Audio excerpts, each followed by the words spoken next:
Muchísimas gracias, licenciado Hernández. Muy buenas noches, estimadas compañeras, estimados compañeros.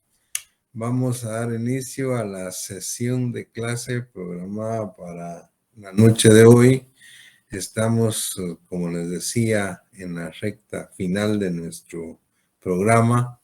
Empezamos a tratar los delitos contra la fe pública.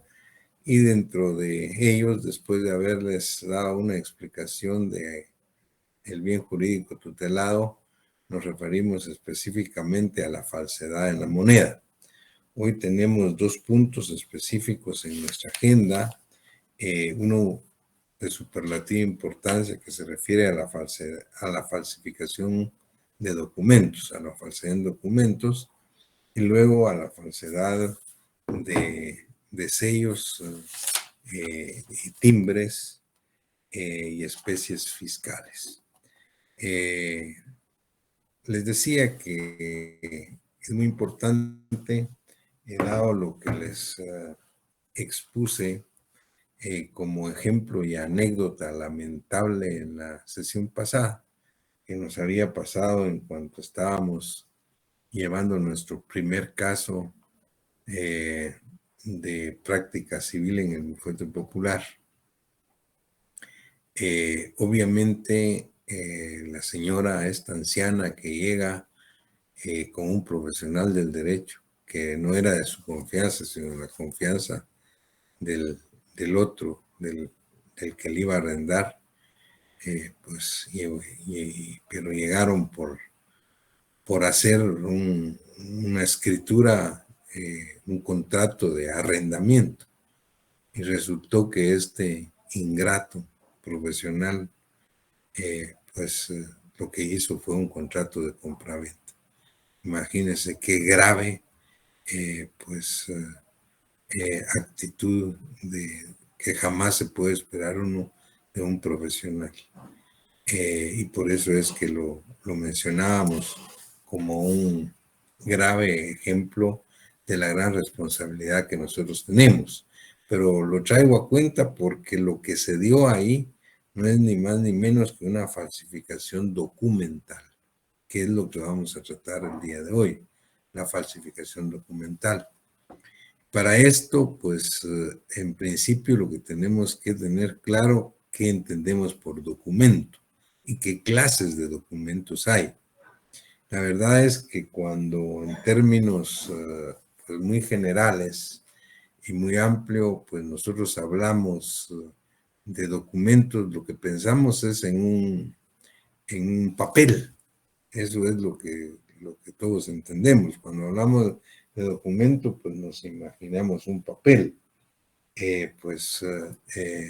Y nosotros decimos que en términos muy generales, el documento es todo género escrito.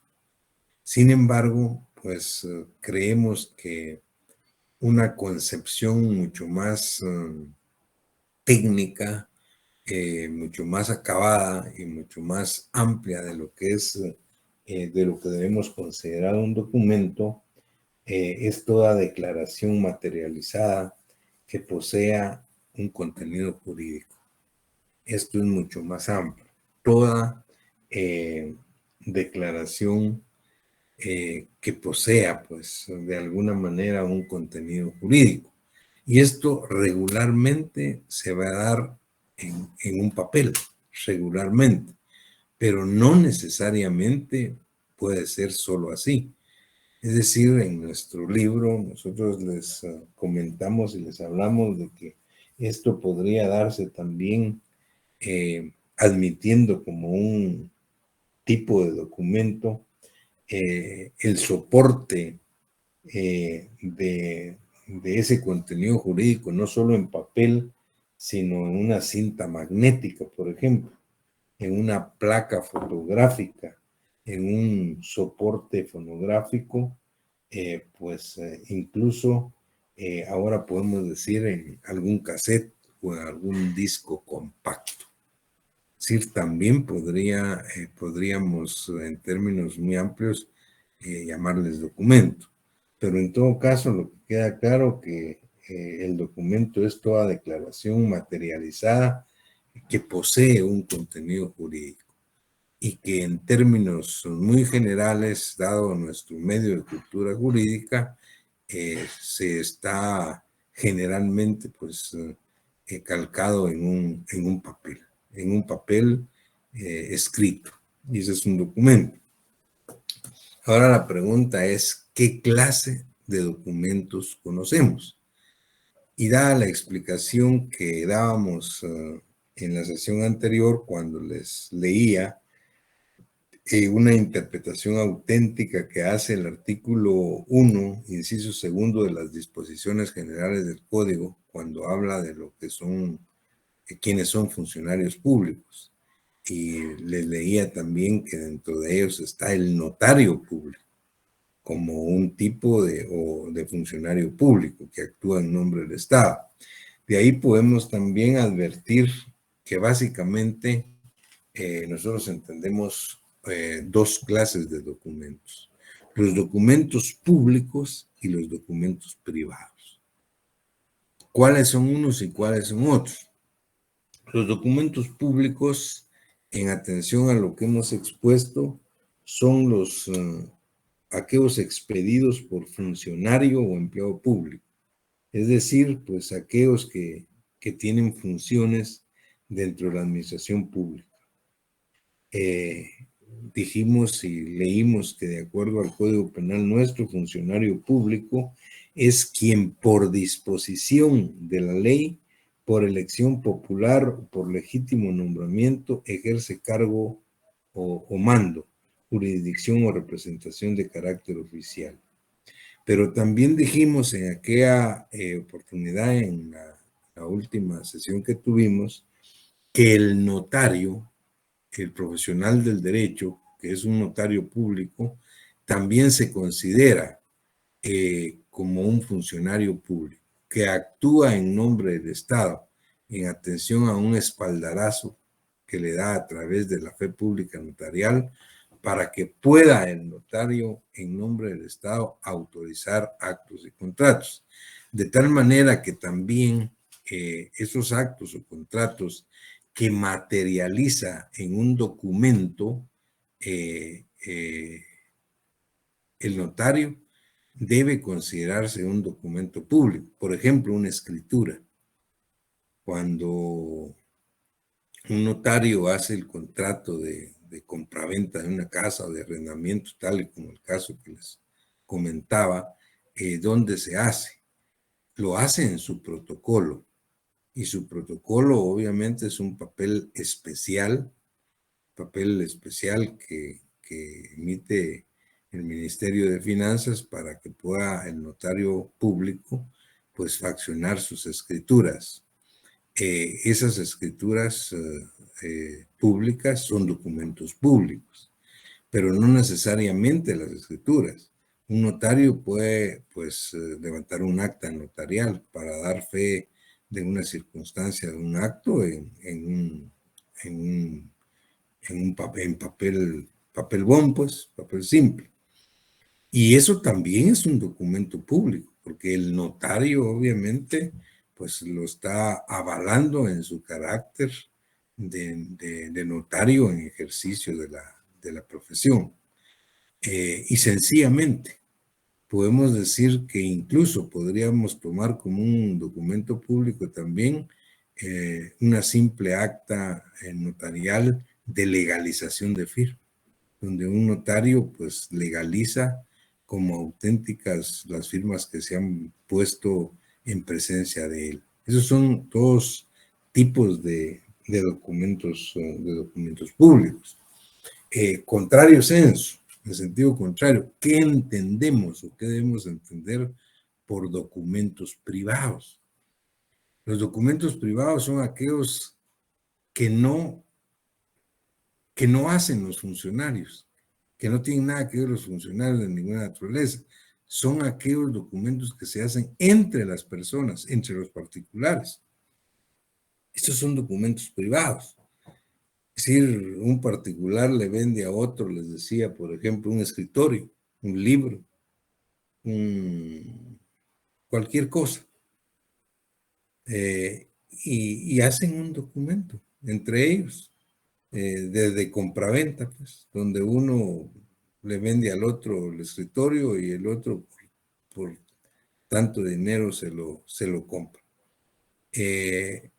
Hasta ahí estamos ante un documento privado que está entre particulares.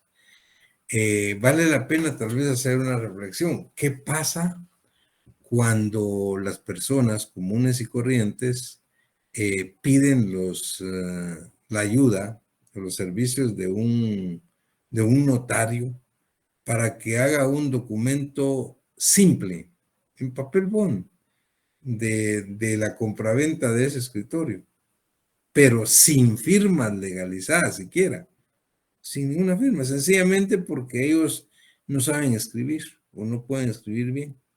Entonces, pues piden favor o solicitan los servicios de un profesional del derecho y le mire, hágame un documentito.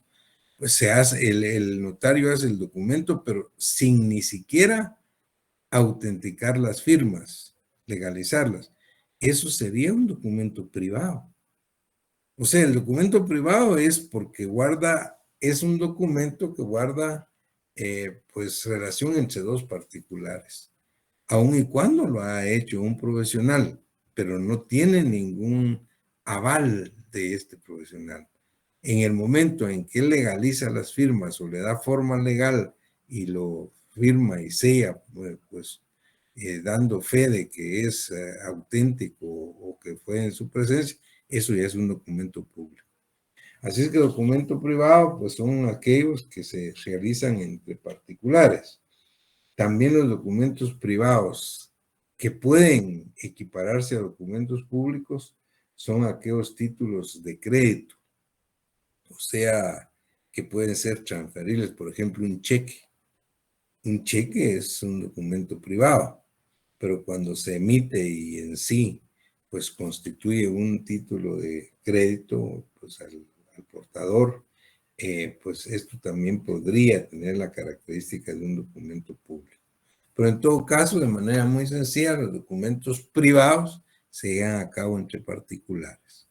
Ahora bien, si ya estamos claros qué es un documento o qué debemos entender como un documento desde el punto de vista penal, cuáles son los considerados públicos y cuáles los privados, ya podemos ver cuáles son los tipos penales que el código establece en relación a la falsificación de documentos. Y ahí habla de dos tipos penales que creo que son los más importantes. Lo que se llama falsedad material y lo que se llama falsedad ideológica, que son los dos delitos no solo más importantes, sino más graves. Y ustedes pueden hacer el análisis del caso este que les puse, lamentable, de esta señora que llega con un profesional del derecho que no era de confianza de ella, sino del otro, a que le hiciera un contrato de arrendamiento, porque iba a arrendar sus 3 locales. Y pues desventurado, porque de verdad que es increíble, pues ya un profesional así, en lugar de hacer lo que se le pidió, lo que hizo fue una escritura de compraventa del inmueble. Entonces, la pregunta es, ¿qué delito hay ahí? Veamos entonces lo que dice el código. En la falsificación de documentos, el artículo 321 dice falsedad material y el 322 falsedad ideológica. En el 321 dice, quien hiciere en todo o en parte un documento público falso o alterare uno verdadero, de modo que pueda resultar perjuicio, será sancionado con prisión de 2 a 6 años. Estamos hablando de quien hiciere en todo o en parte un documento público falso o bien alterare un verdadero en perjuicio de otro.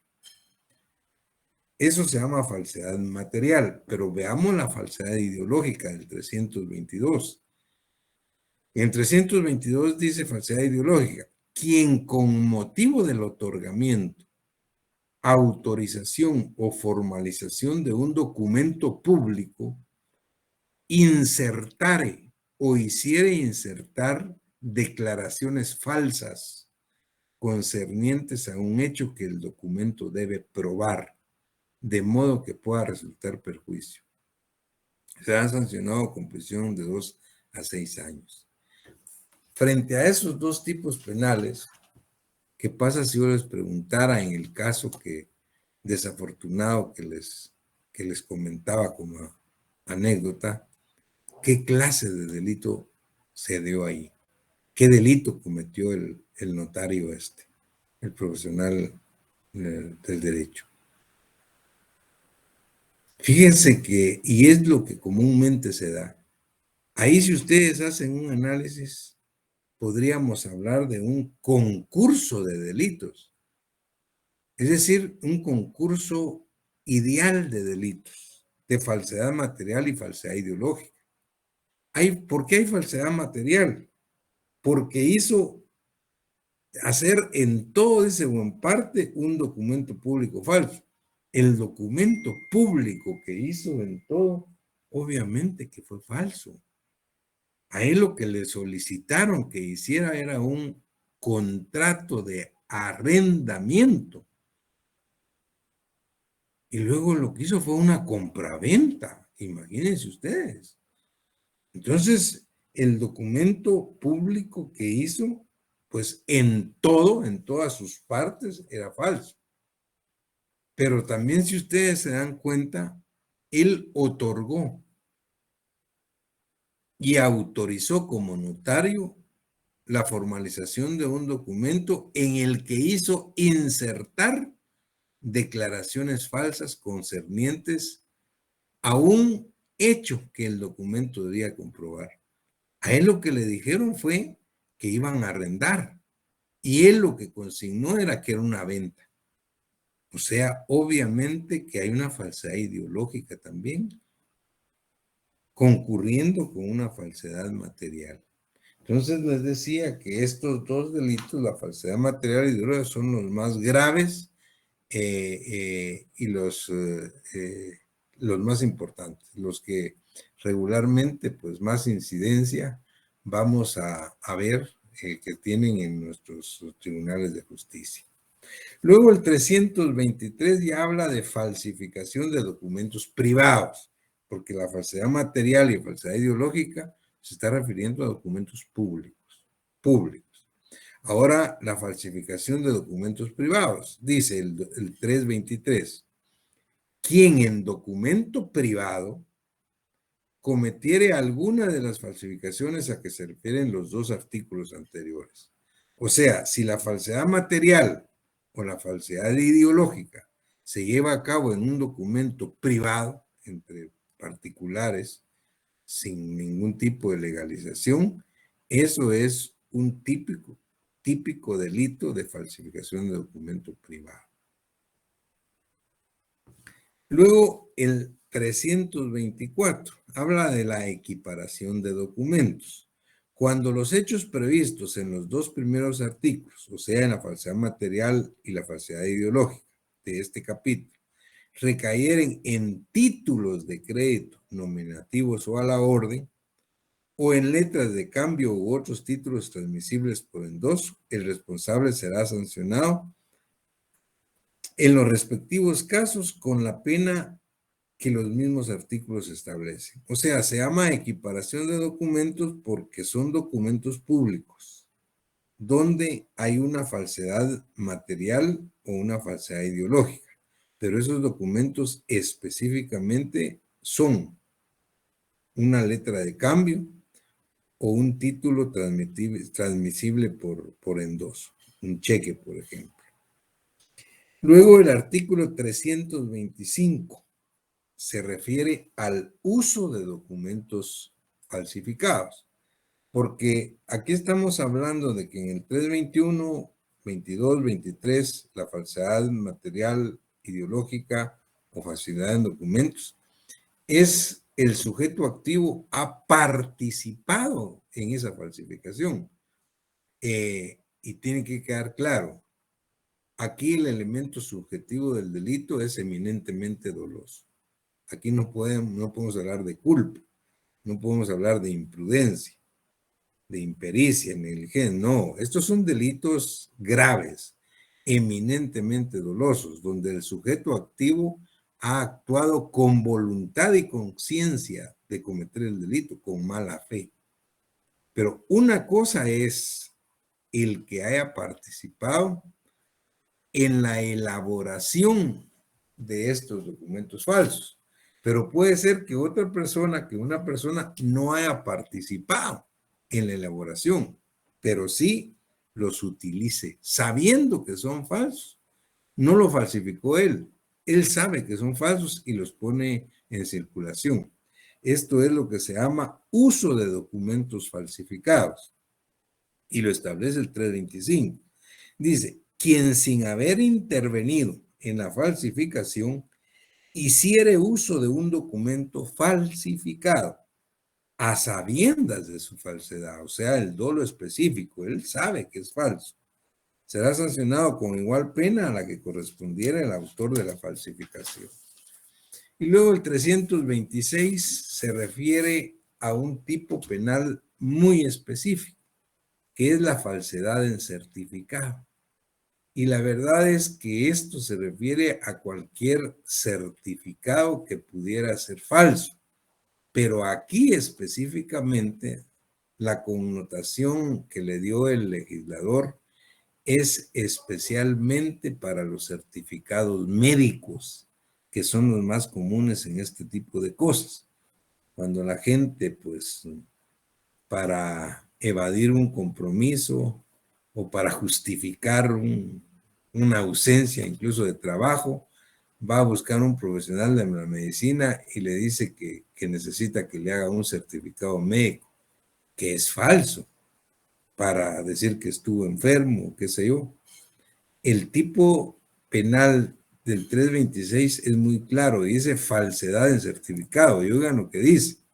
El facultativo, y se refiere al profesional de la medicina, sin que lo diga exactamente por lo que dice abajo, que extendiere un certificado falso concerniente a la existencia o la inexistencia presente o pasada de una enfermedad o lesión, cuando ello pueda resultar perjuicio. Es decir, extender un certificado falso de una enfermedad o lesión.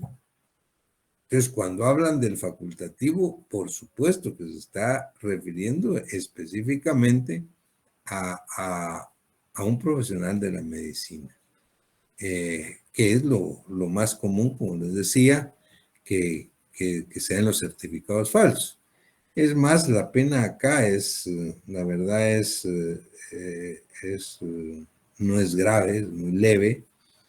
Solo habla una pena de multa de 300 a 3,000 quetzales.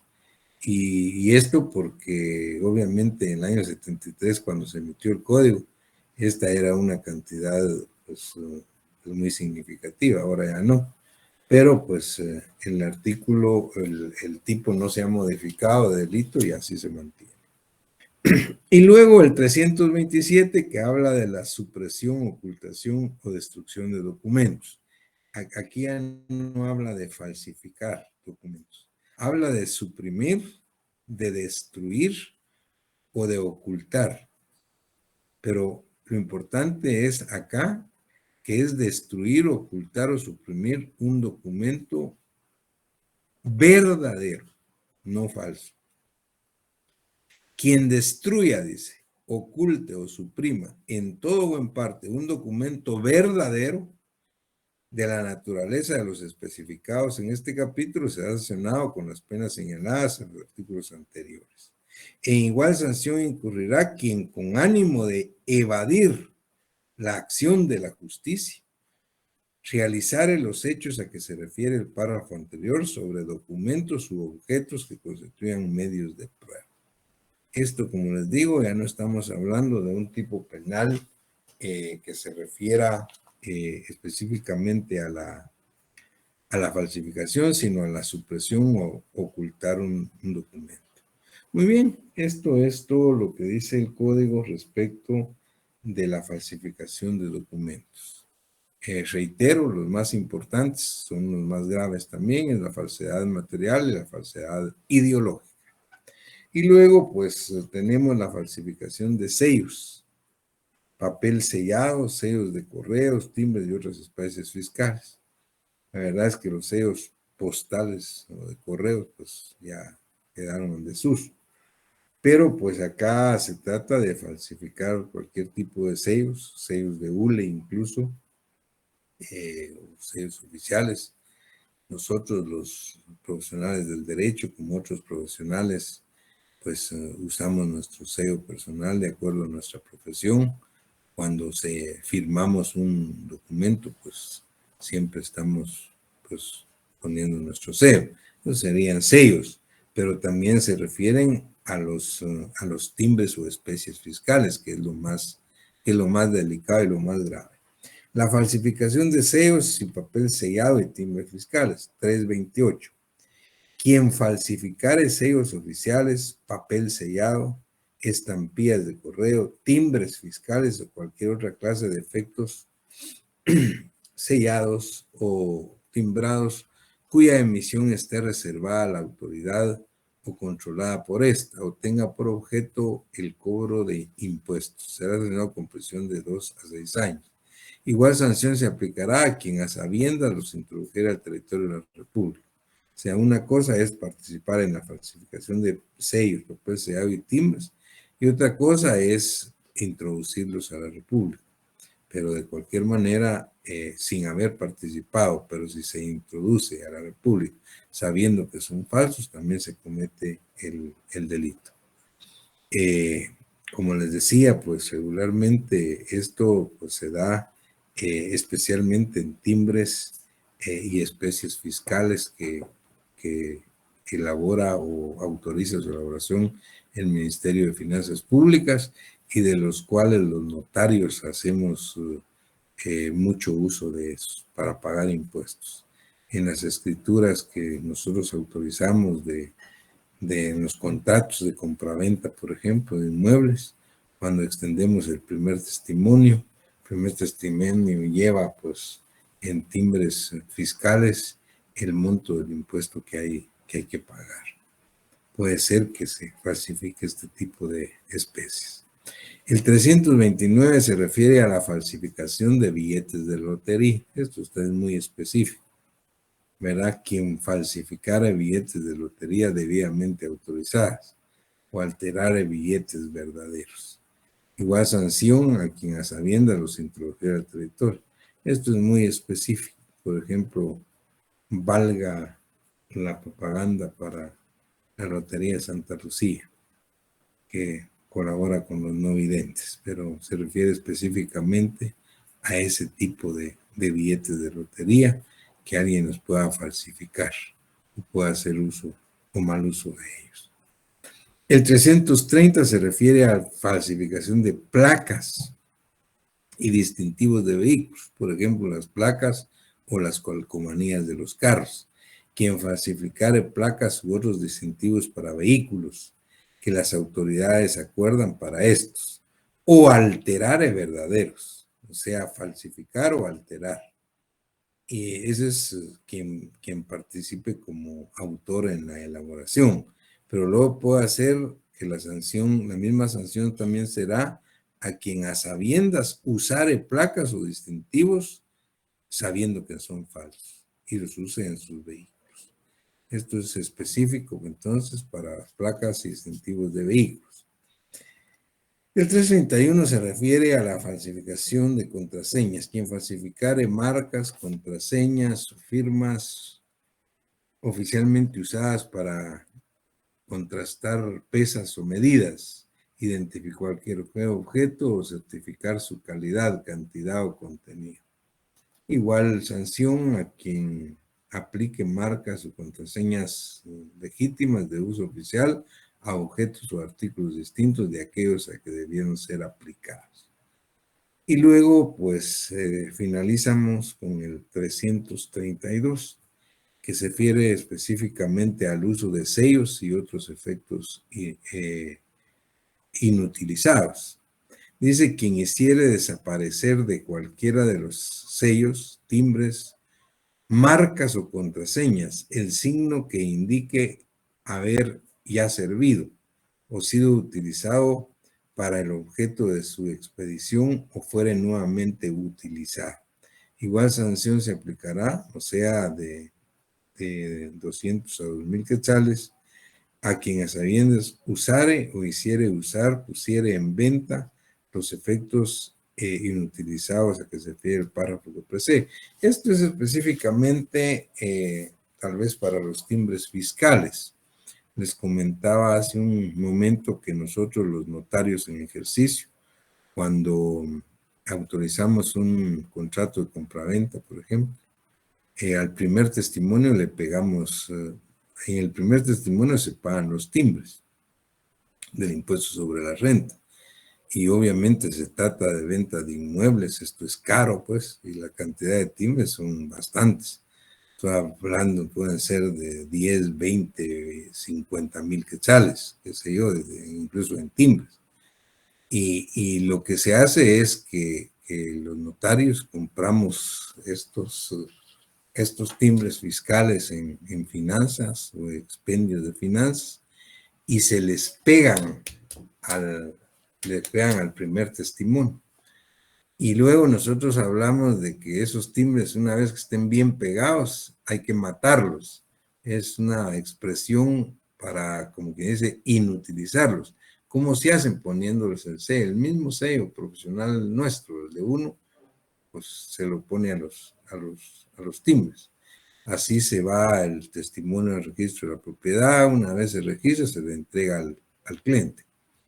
Pero ¿qué pasa? Hay muchos documentos de estos que una vez que se utilizan y que ya no van a servir, algunas personas vienen y despegan esos timbres fiscales que ya fueron utilizados, que ya fueron legalmente utilizados, los despegan de tal manera, pues, y de tal forma que no les causen daño y los limpian con un líquido especial, ¿no? Se limpian y quedan pues como que fueran nuevos para volverlos a utilizar otra vez en otro testimonio. A eso se refiere específicamente el 332. Dice: uso de sellos y otros efectos inutilizados. O sea que ya fueron usados una vez y se vuelven a utilizar. Muy bien. Con esto, pues, finalizamos lo relativo a la falsificación de sellos, papeles sellados, timbres y otras especies fiscales. Y con esto estamos finalizando, pues, la agenda preparada para el día de hoy. Si no hay ningún inconveniente, pues, esperamos la próxima semana estar terminando nuestro programa con lo relativo a los delitos de falsedad personal y algún otro que queda ahí de la depredación del patrimonio nacional. Así es que les agradezco por su atención. Les recuerdo que tenemos examen de recuperación hoy a las 8. Espero que estén muy bien y que pasen un buen feriado y largo fin de semana. Que estén muy bien, se cuidan. Feliz noche. Buenas noches, doctor.